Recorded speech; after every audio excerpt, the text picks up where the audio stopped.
Hopefully this works. Hopefully we can get this in one bang. No pausing the camera. This was a highly requested video, especially after I filmed the bike check with Rusty. I'm gonna turn the screen. But yeah, this was a highly requested video, especially after I filmed Rusty's bike check.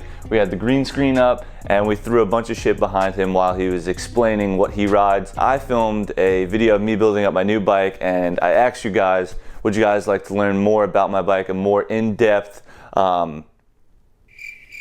what's the word that I'm looking for? I don't even know. Just a more in-depth video about the parts that I run, and the response back was crazy. Also, I will be announcing the 5 winners to the It's Later Than You Think DVD giveaway that I did in my previous video. No, not the Walmart bike video, but the one before. Stay tuned, and at the end of the video, I will be announcing the 5 winners from all over the world. Yeah, we're just gonna dive into my bike. Right there on the floor in front of me, which you guys can't see, is my old frame, and as you guys know, I just built up my second signature colorway with Colt. It is a gold frame and it'll be available in January. It's not gonna be available for Christmas, which kind of sucks, but just make sure you save that Christmas money. Starting off with the front of my bike, I run the Colt Crew handlebars. They come 9-inch rise, 30 wide, but I cut them down to 28. I know a lot of people had questions, what tools do you use? Now I normally just use a pipe cutter, but you could cut it with a grinder, you could cut it with a hacksaw. There's multiple ways to cut your handlebars. I'm running the Sean Ricani grips. Now, I know this is gonna be a completely biased opinion, but these are the best grips that I've ever run. It's just a simple grip that feels amazing. Nobody wants no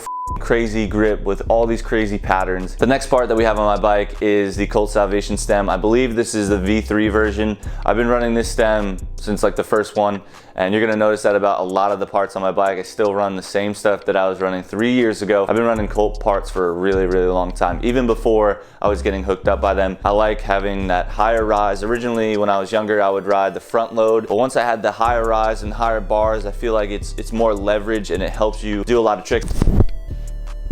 Sorry, the mic dropped. Cut! Below that, we have the Colt headset. I mean, pretty self-explanatory, just a normal headset, integrated bearings. And I remember when I was younger, this top cap stuff didn't, or high cap, should I say, didn't really exist. And you had to have a little cap and then multiple spacers. And I'd always be in a situation where I'm taking my bike apart or building up a new bike in my garage and I couldn't find a spacer and I have to put toilet paper or something stupid to clear that gap. It's really convenient and really clean looking having that high cap. Next part on my bike is the Colt Sec V3 forks. Now I've been running the 28mm forks for a long time now. Recently just switched to the 18mm forks because they have the steeper offset, and I thought that would help me out with nose manuals. However, when I put them on my bike, I really didn't even see a difference at all. Some people might say that it helps with nose manuals, but I honestly didn't see a difference. So both the wheels are called the Colt Crew wheels. Now a lot of the parts called Colt Crew, and then the actual parts are like the Colt Crew cranks, the Colt Crew wheels, the Colt Crew bars. The front hub is the Colt Crew hub. Now that's not a stock hub, that's an aftermarket hub, but in this complete wheel that you buy,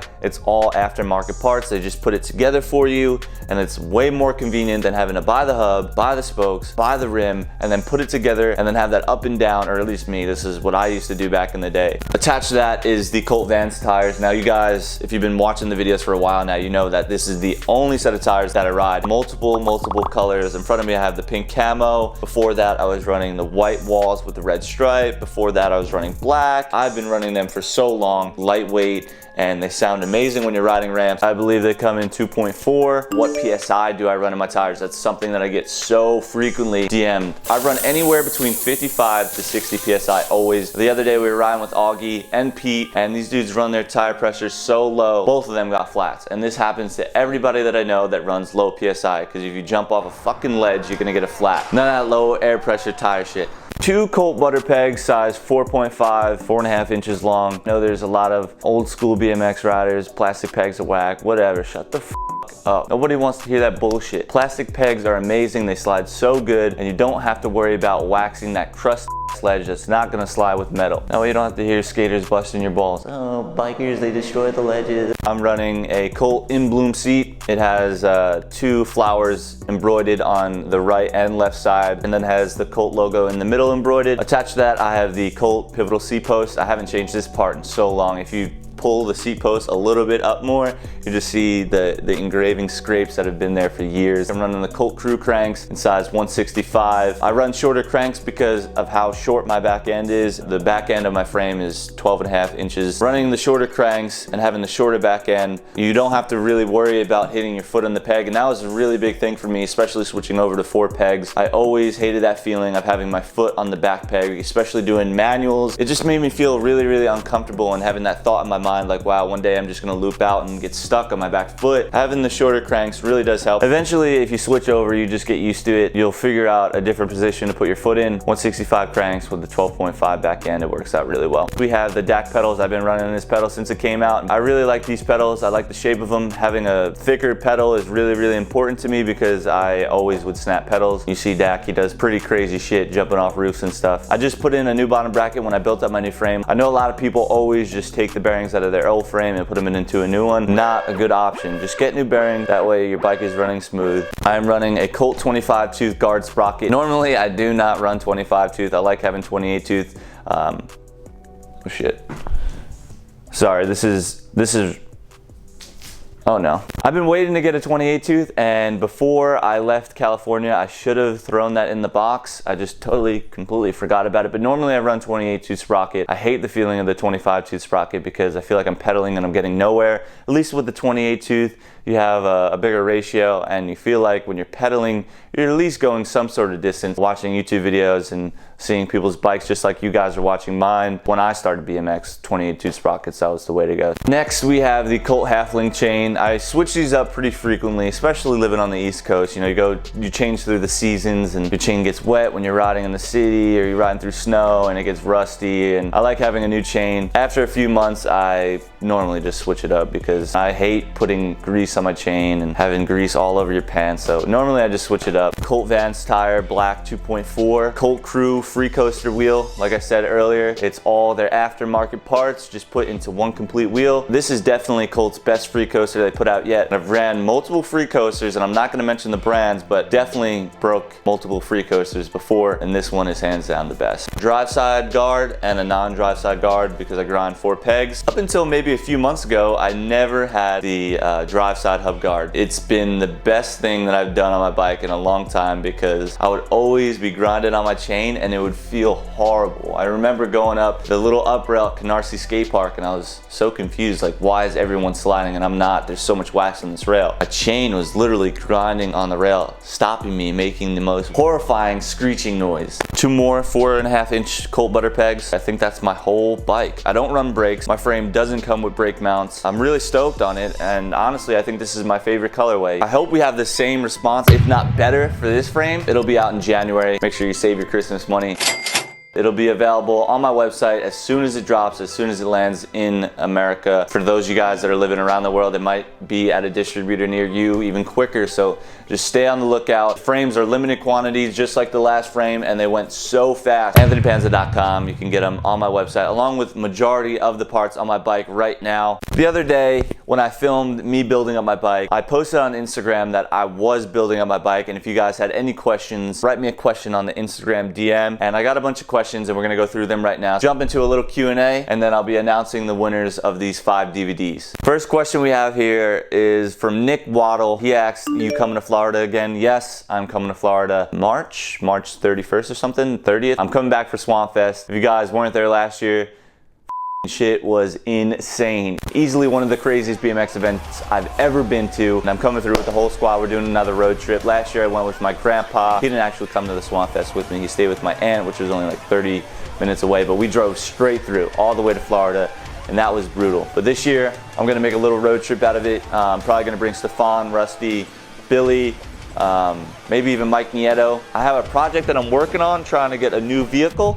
Hopefully that goes through. I don't want to spill the beans yet, but there's something in the works that you guys could be very, very excited for. The next question we have is from Tiago_Ares99. What would you be doing if it wasn't YouTube? Big props from Portugal. What was I doing before YouTube? Well, I was filming videos for YouTube with Billy in Austin, and I was doing Postmates on the side. You go to the city or any main hub, you have an app on your phone. Once you get an order, you go to the location to pick it up, and then you drop it off at the person's house. I'm gonna go get the bag that you have to wear. This is a backpack that you would wear when doing deliveries so the food stays hot. And yeah, it's really, really uncomfortable. Sometimes you get orders that are like 90 fucking pounds, and I'll go to the door and be like, yo, how do you expect someone on a bike to carry this shit?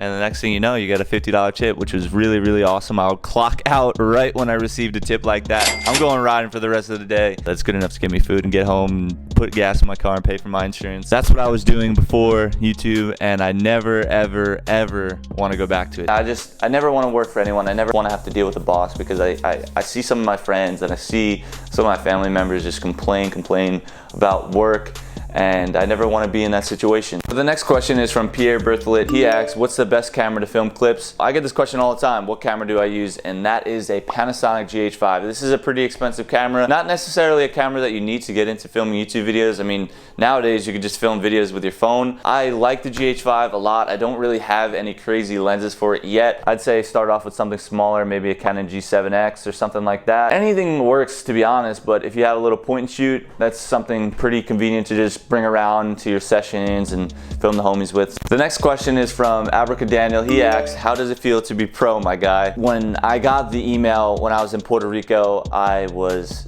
ecstatic. I was like, what? This can't be true. Couldn't be more thankful, you know? This is something that I dreamed about as a child. Ever since I started riding BMX, I was like, one day I really want to become a professional rider. And I just stayed determined. I didn't give up. No matter how many times I failed or how many times I fell learning tricks. Growing up, I always played sports, and I would always get so fucking bored of doing the same shit. And with BMX, you're pretty much open to do whatever you want. All I wanted to do was progress. And as a young kid, you look up to all these professional riders, and now to be able to say that I'm a professional rider, it's crazy, honestly. Nothing has changed ever since that I've become pro. I still want to progress. I still want to make YouTube videos. I still want to travel around the world. I'm just super thankful to have this amazing company that I looked up to as a kid support me. The next question is from It's Alberto. He asks, if you won millions from the lottery, would you let the money change you as a person, and why? I mean, that's a pretty hard question. When you have $500 million in front of you, you're gonna tell me you're not gonna go out and buy a Mercedes, a Lamborghini, a Maserati, a Koenig, mansion. Of course the money's gonna change you. I don't think that would stop me from riding BMX. That's what I love to do. That's all I know how to do, and that's been my passion for half of my life now. Would I ball out? Yeah, I would be giving all the fucking cheddar to my homies. Austin Mazer would be in a house with me. Billy Perry would be in a house with me. All my main boys, sorry if I'm forgetting you, Rusty, Stefan, Augie. We'd be living in a mansion, like filet mignon, fried calamari, oil slick pizzas, everything, you name it. We'd have the personal chef, we'd have a crazy ramp park. I'd probably start up my own BMX company. I'd invest in stocks. My mom, my grandpa, they'd be living amazing too. My grandpa, he'd have the craziest kitchen, because I know even though with all this money, he still wants to be cooking his pasta, he still wants to be cooking his raviolis, the manigot, the big ziti, the lasagna, you name it. And my mom, I don't really know what she wants. She probably wants a nice house. She'd be having a nice house, some nice cars. I feel like the money would change anyone. As much as you want to say that it's not going to change you, this whole world revolves around money, as sad as it is, you know? The money would change all you guys watching this video. Imagine having $500 million in your bank account. I would also definitely be like 6ix9ine, just going to these countries and giving money to people in need. Not even starting up charities, just giving it to them on the road, you know? It's sad, especially when you go to like LA and you go to Skid Row and you just see blocks and blocks and blocks of people in tents. You really appreciate what you have. And I hate when I hear kids from my local neighborhood say, oh wow, this town sucks. Like, you should travel around the world and see how people suffer, because it'll really, really change your outlook on life. Yo, this light keeps shutting off, bro. We're gonna have, oh, scared the shit out of me. RJ Salino asks, where's your old frame going? Well, you guys see it right here. My frame is going right up on this wall. Only one that's left, and I'm never getting rid of it. This will stay with me for the rest of my life. The next question is from Alex Bellaluya. He asks, how did your sponsorship with Colt begin? So if you guys have been following Colt for a while, you probably know who Grant Germain is. That was one of my really, really good homies growing up. One of my best friends. He was riding for Colt at the time, and he put in a good word for me. And then I believe Robbie reached out via Facebook, and now this is probably like 4 or 5 years ago. He threw me some parts, and we continued talking. Eventually, he flew me out to California, started working on a video, this, that, and the third. I filmed my own video with Nick Jones that turned into a Colt video. 5 years later, still riding for the same company. always held it down. Anything I've needed over the years, and I can't thank him enough for that. The next question, or actually the next two questions, because I took a screenshot off Instagram and I just realized now that these two questions next to each other are pretty good. So the first one is from Aiden Boucher. What keeps you motivated? Many things. You guys, my family, my friends, Colt, BMX in general as a whole, YouTube. I just want to keep progressing and keep pushing forward, and there's so many things that I want to do that I cannot wait to present to you guys. The other question right next to that question is from Adrian Gulatu. I cannot pronounce the name. Are you still going to college, or BMX is your full-time job? Yeah, I'd say BMX is my full-time job, especially with YouTube, but it works hand in hand. You know, I go out and I ride and I progress and I make YouTube videos and I have fun with my friends. So there's really not much more I can ask for. That kind of ties into the other question. What motivates you? You know, at a job, you want to be motivated. You want to keep pushing forward. And a lot of time goes into editing these videos, and I hope you guys understand that. As much as I would love to post every day, it's not possible. I want to put out quality content and I just don't have that time. You know, if someone was editing for me, that would be another thing. But hopefully we can get to that in the future where I don't have to film myself anymore and I can pay someone to come out and film all of us all day and then go home and edit, and then we can just do it more and more frequently. That's the goal here, to keep pushing forward. Like I said, it definitely is a lot of work, but sometimes it honestly doesn't feel like a job. It just feels natural, and that's what I love about it. Next question is from Chayton207. Where is your favorite place to ride in New York City? To cruise around and to just mob with the homies, definitely Times Square, because you know there's always something going on. There's so many people, there's so much action going on. Never really know what to expect. Definitely hands down Times Square. If I want to film and ride a spot, probably Fort Greene. That's not necessarily in New York City, but I love those stack ledges, and you could think of endless lines there. Even though you get kicked out in 2 seconds, that's probably one of my favorite spots in New York City. Another question that I get all the time from Paul D. Palazier. Where did you buy your pants? I don't normally buy pants. And actually, my mom, my grandpa, and my girlfriend are screaming at me to get new pants because I don't even have pants to go out to eat and look nice with. Every single pair of pants that I own have a hole in it. This one has a gaping butthole, which I'm not going to show you guys, but Jesus Christ. But I do wear Dickies slim fit pants. Actually, these pants right here, I stole these from Billy when we filmed the Rick and Morty video. Never gave them back, and they're the best pants that I've had. But yeah, I don't normally buy pants. That's the only thing I actually have to buy that I never buy. The next question is from Gage Henricks. He asks, could you do a game of bike with either Dak or Sean? Yeah, I could, but would they want to do that? I don't know. I don't really know if they're up for all this YouTube stuff. I'd be down to play either of them in a game of bike. Would they be down though? Who knows? Next question is from Jan Ride Bikes. He asks, flip whip question mark? Yeah, you could look forward to seeing that this weekend when we go to Woodward, which I'm so stoked about. Rusty's first time at Woodward, Stefan's first time at Woodward. I'm bringing Mike Nieto. He's been there before, but it's been a really long time. And Billy Perry as well. We're all going to Woodward for a weekend. Rusty said that he's dropping in on the mega ramp and that he's doing a backflip, and in that he's doing a flare as well. Rusty's been talking a big game. Big game, you heard? The next question is from Morgan_Baird. He asks, how much for a G? I don't know, man. These Tony pizzas, they're expensive. You're probably looking more towards 40 a G, bro. This is high quality, high octane shit, dude. I think that about wraps it up for the questions. I hope you guys enjoyed this bike check / Q&A, whatever the you guys want to call it. If you guys still have any questions about my bike, leave them in the comment section down below, and I'll try to answer as many of them as I can. With that said, I know the footage that I was throwing behind me was the same footage that you guys seen in the bike build video. I apologize, but it's just been so cold, like next level cold, where I don't even want to go outside. I've been in hibernation season, been playing a lot of Fortnite, and I still haven't caught a dub. Besides all that, we're going to Woodward this weekend. It's going to be amazing. I'm going to try and film 2 videos. So we'll be there Friday through Sunday. If we stay Sunday, maybe even 3 videos, but definitely 2 videos. Look at the 2 videos during the time there. We have 5 DVDs here going to 5 of you guys. First winner is George Caroof. He commented, what's up G? It's George coming to you from Chicago. It'd be raw as if you could throw that love package my way. The next winner is Powell Knapp. He commented, watching from Krosno in Poland. Keep it up, my man. Third winner is Ryan May. He commented, hey Panza, been a long time fan. I'm watching from the dirty South in Alabama. Keep killing it and congrats on pro. Fourth winner is Luca Perdona. He commented, I'm watching from Sao Paulo, Brazil, and I really wanted a DVD because it's hard to import BMX stuff to here, especially little things like that. And last but not least, the 5th winner is Australia Mate. I'm from Melbourne, Australia. 5 DVDs being sent to 5 of you from Poland to Brazil to Australia to Alabama and I forget what the other one was. For those of you guys that commented and didn't get to win this time, don't stress over it because I'm always doing giveaways, and I'm honestly going to try and do giveaways every single month. Most of the time I'm doing the stuff on Instagram, so follow me at Anthony Panza. That way you don't miss out on the next giveaway. But if you guys enjoy videos like this, I'll make sure to make more of them happen. We're going to Woodward in 2 days. I hope I answered all you guys' questions. Make sure to follow me on Instagram. Stay tuned for more giveaways and get your frame in January on anthonypanza.com. With that said, sorry for this ghetto rigged mic and ghetto rigged green screen on this ghetto rigged tripod. Everything we got here, it's not really the greatest of equipment, and I gotta invest. Okay, I'll invest, and the videos are only gonna get better. Make sure to subscribe though, and I'll see you guys in a few days. Woodward is gonna be really, really fun, and if you guys think Rusty is actually gonna do a backflip, leave a comment down below. I'm curious to see how many of you guys think that he's actually gonna send a backflip and a flare and drop in the mega ramp. All this crazy talk that he's been talking. Niggas can't be us cause they rats. Stand tall, point a finger, never that. I knew a nigga had it all, went to the bank.